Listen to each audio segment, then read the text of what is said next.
नमस्कार मेरे YouTube की टाइटेनियम आर्मी। रात के सन्नाटे में एक सुनसान रास्ते पर एक पुराना अस्पताल खड़ा था। लोग कहते थे कि वहां कुछ अजीब घटनाएं होती थीं, पर किसी ने सच्चाई की तह तक जाने की कोशिश नहीं की। इस अस्पताल का नाम था शांति निकेतन अस्पताल, लेकिन उसकी हालत देखकर लगता था जैसे यहाँ कभी शांति थी ही नहीं। कई सालों से बंद यह अस्पताल अब एक भूतिया जगह बन चुका था, जहां सिर्फ अंधेरा और रहस्यमयी आवाजें थीं।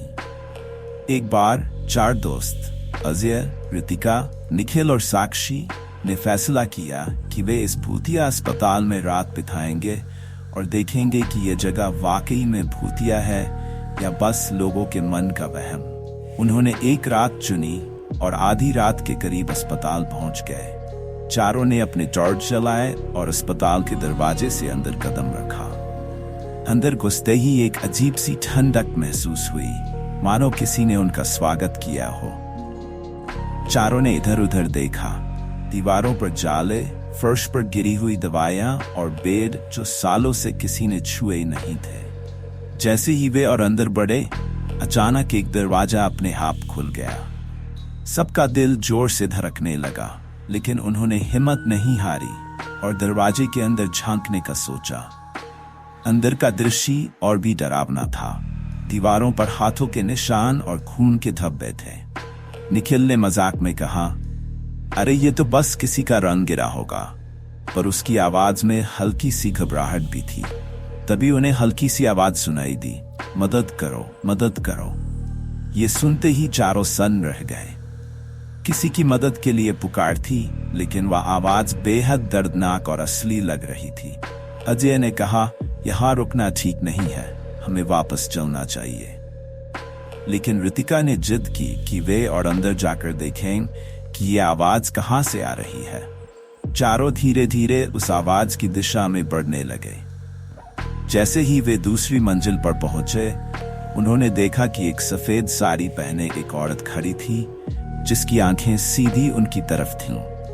उसकी आंखों में गुस्सा और दर्द साफ झलक रहा था। साक्षी ने घबराकर चिल्लाया, लेकिन आवाज उसके गले में ही अटक गई। वह औरत धीरे धीरे उनकी तरफ बढ़ने लगी। चारों दोस्त डर के मारे भागने लगे, लेकिन जैसे ही वे सीढ़ियों की तरफ पहुंचे, दरवाजा अपने आप बंद हो गया। वे फंस गए थे।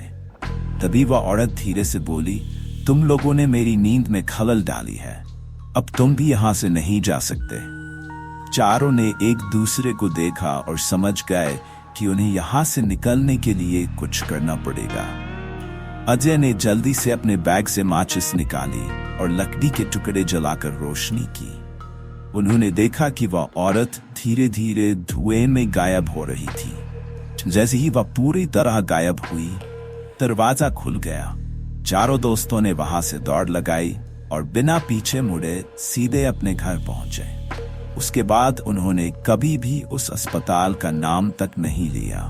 आज भी लोग उस अस्पताल के पास जाने से डरते हैं, क्योंकि कहते हैं कि उस औरत की आत्मा आज भी वहां भटक रही है, जो उस रात चैन की नींद सो नहीं पाई थी। वीडियो अच्छी लगी तो चैनल को सब्सक्राइब करें, लाइक करें, कमेंट करें।